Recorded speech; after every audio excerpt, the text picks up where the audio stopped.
Assalamualaikum warahmatullahi wabarakatuh. Di sini kami akan menjelaskan mengenai modernisasi agrikultur. Saya Divya Umaira dan kedua teman saya, Alif Al-Qadri dan Yusuf Nur Arifin. Pertanian sendiri menjadi fokus utama pada zaman Orde Baru. Meskipun sektor pertanian itu bukan merupakan sektor yang mengalami kerugian pada era Soekarno, kinerja pertanian sebelum 1966 itu hampir tidak mengesankan. Indonesia sering terlambat dalam memanfaatkan peluang baru yang muncul. Nah, pada bab ini kita tuh berfokus pada yang pertama, bagaimana strategi pertanian dapat diterapkan, dan juga spekulasi tentang ekonomi politik yang kompleks mempertanyakan mengapa Orde Baru konsisten pada propangan. Pertumbuhan pertanian sendiri lebih baik daripada sektor lain dikarenakan yang pertama itu sudah ada komitmen pemerintah yang kuat khususnya untuk beras dan perkebunan, dan yang kedua itu lingkungan eksternal yang menguntungkan.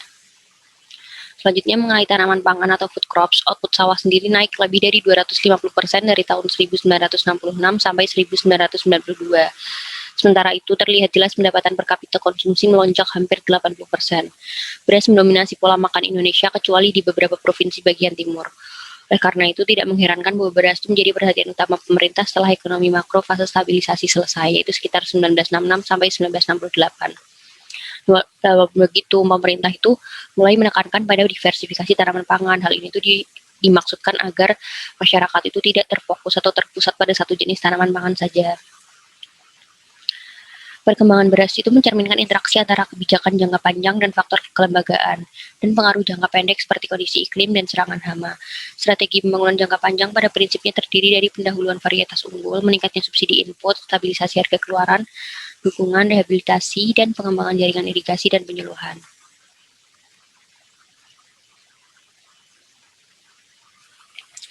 Nah, lalu pada tahun 1972 itu terjadi musim kemarau yang berkepanjangan. Hal itu tuh mengakibatkan penurunan produksi. Pada saat itu, Bulog lambat untuk bertindak yang pada akhirnya tidak mampu mempertahankan langit-langitnya. Sebagai akibatnya, harga beras dalam negeri naik 2 kali lipat dalam 4 bulan terakhir tahun itu.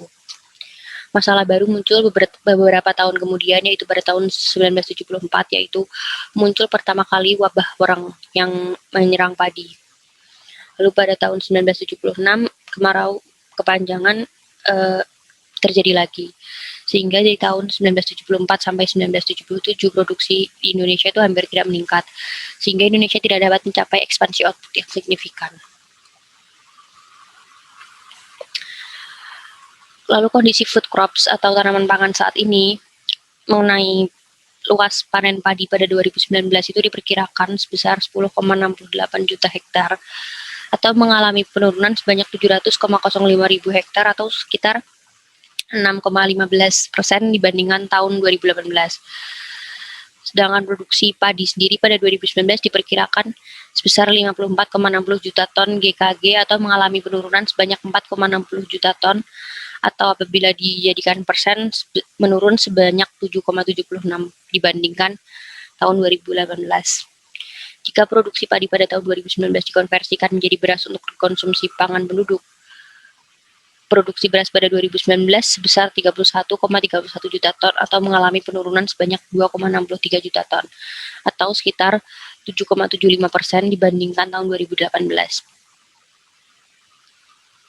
Penyebab produksi beras menurun itu sendiri karena yang pertama adanya kendala sumber daya alam. Kendala sumber daya alam di sini mengacu pada ketersediaan lahan untuk pertanian. Dulu Indonesia itu memang memiliki lahan pertanian yang luas, tapi seiring waktu sekarang ini lahan tersebut perlahan hilang akibat konversi lahan pertanian menjadi kegiatan industri. Lalu yang kedua, dampak perubahan iklim global.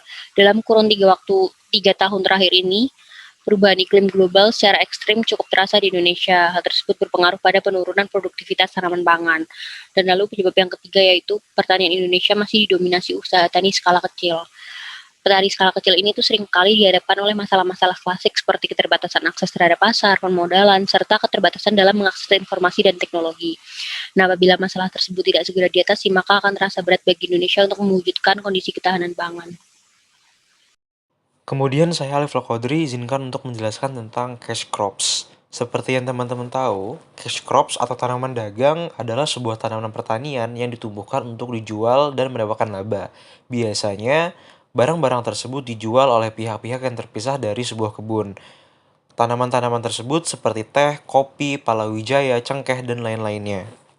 Rekor dalam tanaman komersial ini jauh kurang mengesankan dibandingkan dengan beras atau food crops, seperti halnya palawija pada tahun 1970-an, tetapi karena alasan berbeda, sebagian besar di sektor tanaman komersial ini memiliki catatan kinerja yang acuh tak acuh, kecuali untuk kesuksesan yang banyak dipublikasikan yaitu tanaman kelapa sawit dan beberapa tanaman kecil seperti kakao. Pertumbuhan output seringkali lambat dan tidak menentu. Produksi karet pun adalah contoh kasusnya seperti itu. Produksi tanaman-tanaman dagang sebenarnya stagnan hingga awal tahun 1980-an. Tetapi setelah itu mulai ditampilkan dinamisme yang jauh lebih besar. Kopi dan teh berkembang cukup cepat pada periode-periode tertentu, terutama karena harga internasional yang tinggi. Hasil kopi rakyat telah terbukti menjadi cukup dinamis, dengan keluaran lebih dua kali lipat sejak akhir 1960-an, namun hasil perkebunannya tidak meningkat sejak awal 1980-an. Kemudian terdapat gap pula pada margin di antara mapan perkebunan yang berteknologi maju dengan hasil panen yang dilaporkan meningkat dengan cepat. Namun, dalam kasus lain, petani kecil tidak ada peningkatan hasil yang berarti dalam hal apapun. Tanaman-tanaman utama merupakan ilustrasi yang mencolok dari kegagalan kebijakan pembangunan pertanian di area ini.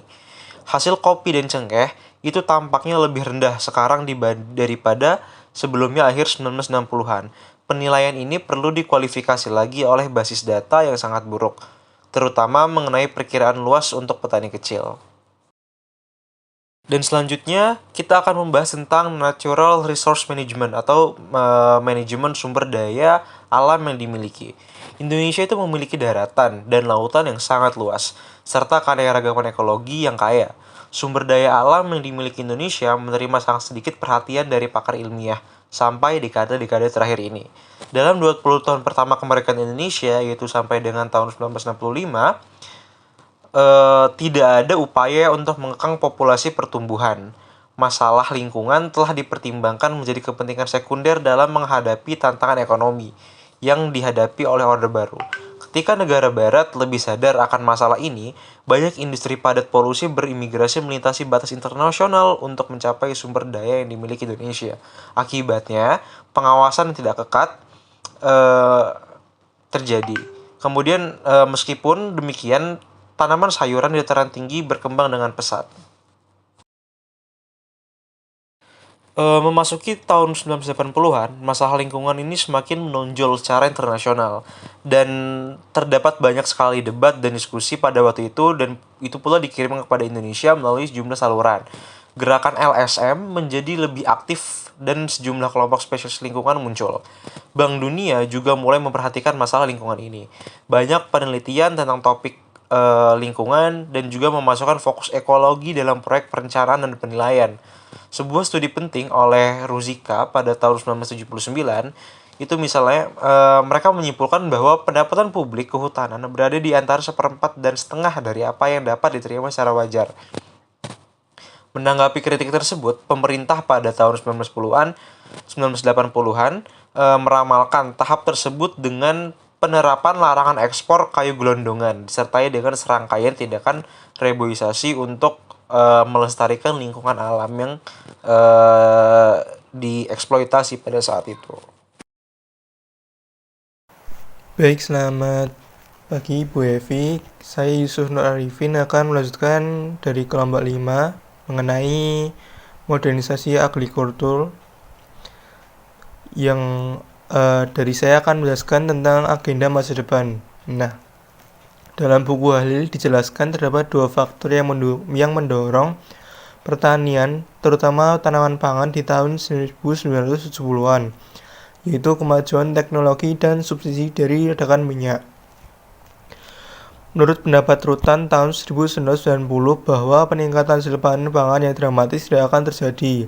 Keuntungan tambahan akan dicapai dengan pencampuran masukan atau input, lalu beradaptasi dengan variasi iklim, dan memperoleh hasil yang lebih tinggi di daerah dataran tinggi. Kenyataannya pada beberapa tahun kebelakang ini, kondisi pertanian di Indonesia serta mayoritas negara di ASEAN saat ini mampu terdorong berkat modernisasi teknologi dalam pertanian sektor serta faktor sumber daya lainnya seperti kesuburan tanah, sumber daya air, dan pupuk yang baik.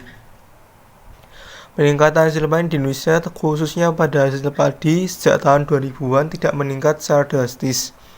Tercatat hanya pada range 4-5 ton produksi per hektar sawah. Sedangkan faktor keuntungan yang lebih tinggi didapat jika petani beradaptasi dengan variasi iklim dan cuaca. Seperti saat curah hujan tinggi, maka akan lebih baik menanam padi. Sedangkan jika curah hujan rendah, maka lebih baik menanam tanaman umbi-umbian.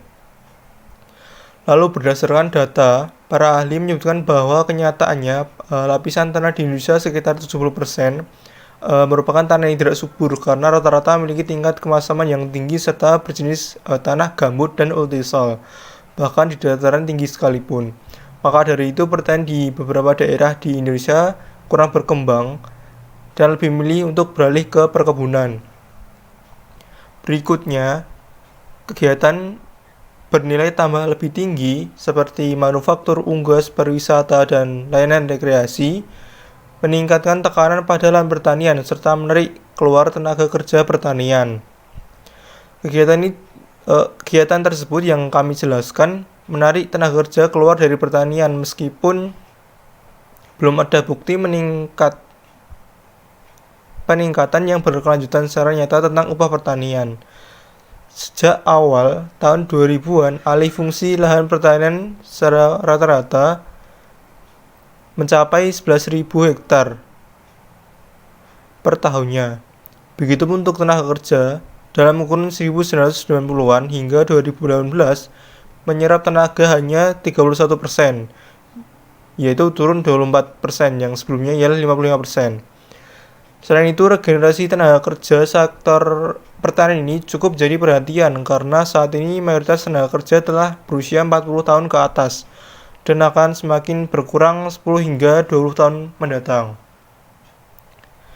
Berikutnya, hasil pertanian di luar Jawa diprediksi meningkat lebih lambat daripada di Jawa dan Bali, yang kurang mencerminkan upaya promosi intensif, adaptasi penelitian, dan penyuluhan yang tidak memadai, membuat kondisi agronomi yang berbeda, dan peningkatan penanaman padi sesuai marginal tanah. Nah, dalam kurun waktu 10 tahun terakhir, menurut beberapa data yang kredibel, produksi pertanian seperti padi, cabai, dan jagung lainnya di luar Pulau Jawa meningkat sangat lambat, bahkan ada beberapa komoditas yang fluktuatif. Berikutnya, dalam kasus tanaman komersial, peternakan, dan perikanan, terdapat ruang yang cukup besar untuk ekspansi. Ini adalah kegiatan di mana Indonesia diharapkan dapat mempertahankan keunggulan komparatifnya selama beberapa dekade mendatang. Lalu menurut Ristek Dikti pada 2019 yang lalu menyatakan bahwa Indonesia belum bisa memaksimalkan sektor peternakan. Hal tersebut ditandai dengan adanya defisit daging pada beberapa tahun kebelakang hingga harus impor di berbagai negara lainnya. Sedangkan sektor perikanan juga masih belum dapat dimaksimalkan pemanfaatannya, namun sedang dalam pengusahaan untuk pembenahan melalui Kementerian Perikanan selama 5 tahun kebelakang. Mungkin cukup itu dari kelompok kami. Apabila ada kurang lebihnya, kami mohon maaf. Selamat pagi, terima kasih. Wassalamualaikum warahmatullahi wabarakatuh.